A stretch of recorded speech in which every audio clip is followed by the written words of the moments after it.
when I joined Google, we actually all had a rubric that showed you exactly what you were supposed to be able to achieve, the skills you were supposed to have, the projects you were supposed to have worked on for you to be able to graduate to the next level. And what was your role?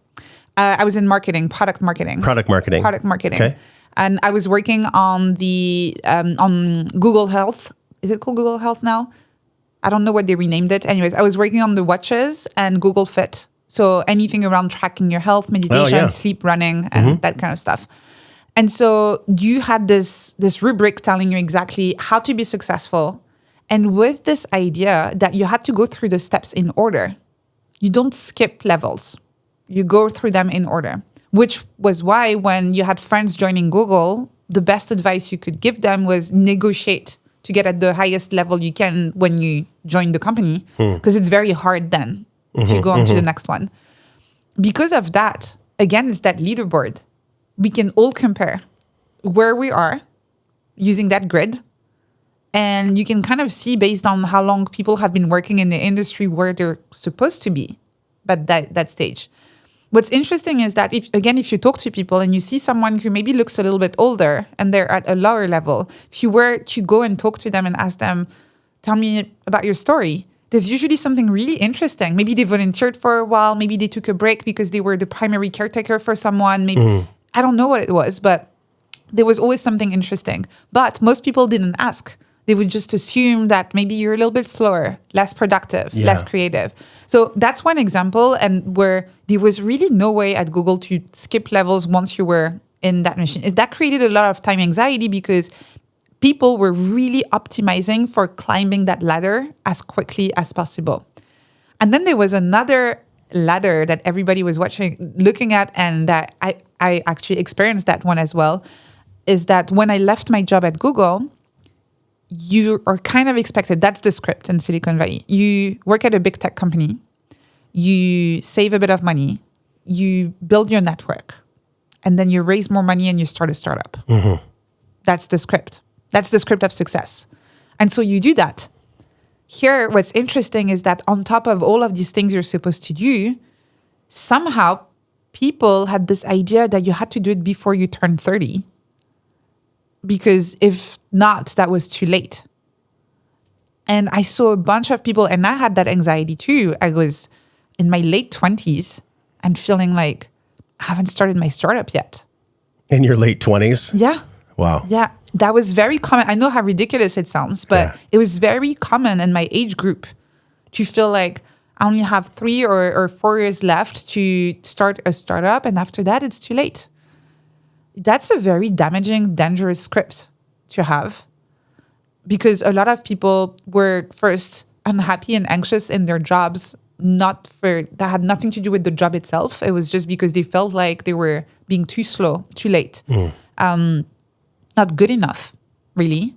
And also, a lot of people quit their jobs to start startups where that was actually not really the thing they wanted to do, maybe not the thing they were good at, maybe not the best thing they could do in order to contribute something interesting, just because that was the script that everybody was supposed to follow and because of this time anxiety. Wow. I love that you pointed out the person who was older. There's this immediate heuristic or shortcut where we just attach a label to someone that says, oh, they probably didn't have the chops to do it, or they weren't good enough. And I love the scripts. You have the sequel script, the crowd pleaser, and the epic script. The epic one is probably the hardest one. I know that's the one that you struggled with, is the epic. I have to do something and it has to be amazing. It's like, where is there room with these 3 big unconscious scripts? There's probably more. There's probably a lot more, but those 3 big ones in the book really hit home for me because I could actually see myself in all of them. You know, there are times where I've been the crowd pleaser and the sequel and the epic, but the epic one is really, I think, what's being commoditized that I mentioned earlier by personal development gurus and just the internet at large. If you are not doing the most epic thing, then you're wasting your time. How is that harming people, this specific script? And how did it harm you, by the way, in your journey of self and of discovery? To be the best ever? What's the price that's paid there when we're running this unconscious script of it having to be the most perfect, amazing thing? Well, when we try to be the most perfect and the best at everything, we can end up being successful, but whose definition of success is that? We're living someone else's life. We're following a script that's written by someone else. That's why it's so insidious, this script, because this is the kind of script where most people only realize way later in life that maybe that's not what they wanted to explore. Mm-hmm.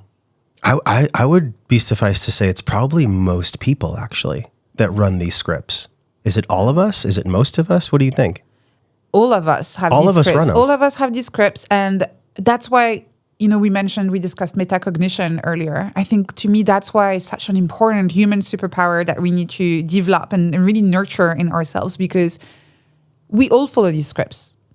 And the only way to rewrite them is to first become aware of them. So first, realize that you're not immune, you're not different, you're not special. Mm-hmm.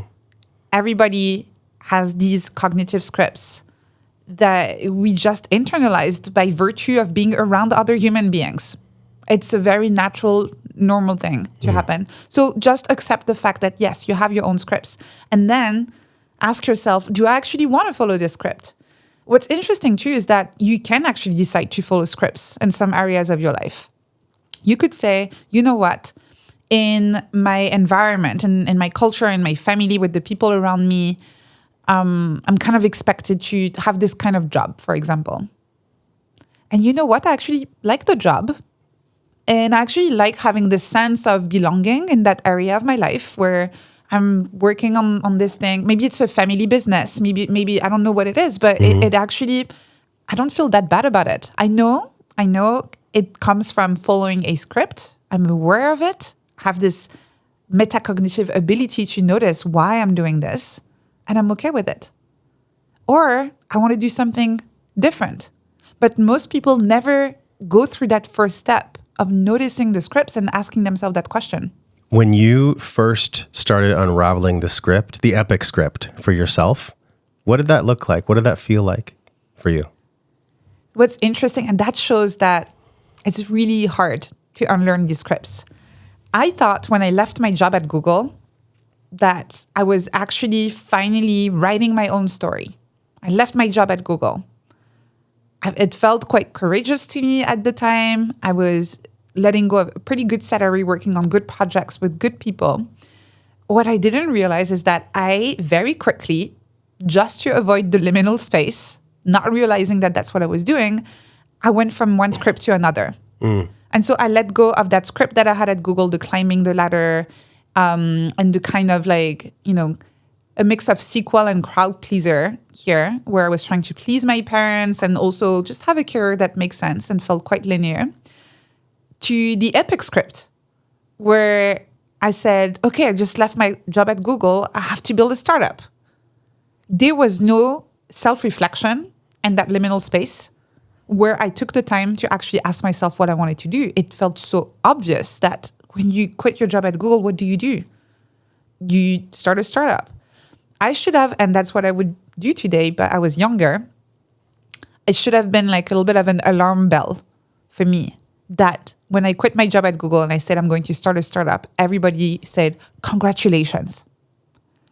If everybody looks very unsurprised and very happy with the decisions you're making, there's a high chance you're following a script here. And not that you should make decisions to make people around you unhappy, but ideally you would want them to maybe at least raise an eyebrow. So there's a little bit of surprise. Like when you're watching a movie and you say, oh, I didn't see that one coming. That's the reaction you want to have to see if you're not following a script. Did you jump out of that liminal space so fast because of the pressure from your mom? Part of it was that. But mostly, it was the sense of being in Silicon Valley and having all of my friends and my former colleagues. Just being in that ether with everyone, yes, and running the same scripts. Yeah, and bumping into people at drinks or things like these, and people were asking you, so what are you working on? Yeah.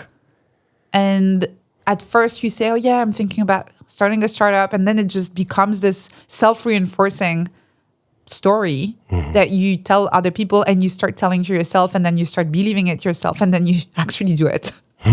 Wow. Again, there's such a gift in this liminal space. It's so beautiful For some people, it could be a month. Maybe for some people, it could be multiple years. But see, this is the hard part. I wonder how you feel about this.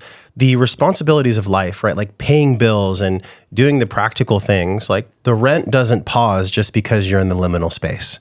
So there's a practicality here that I really want to address. How do we both hold the two worlds of one, sitting in that liminal space, waiting for the intuition or the muse to come, and also taking care of our responsibilities? They can seem counterintuitive because we have to live, we have to eat, we have to drink water. All these things cost money, which require an exchange of our energy. How did you hold those two worlds, and how might you have held those two worlds different in the liminal space? So actually, I can give you an actual example, which is the second time around. So when my startup failed, I found myself again in a liminal space. Why did it fail? Co-founder breakup, not aligned, didn't want the same things. Were they running their scripts too? Probably. But you know, the fact that I can't tell you what their scripts were shows that we probably didn't have the kind of connection that you need to have with the co-founder. Okay. So startup failed, a new liminal space.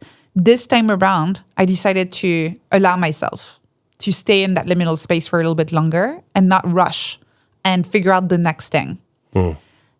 But I had bills to pay. So I started freelancing.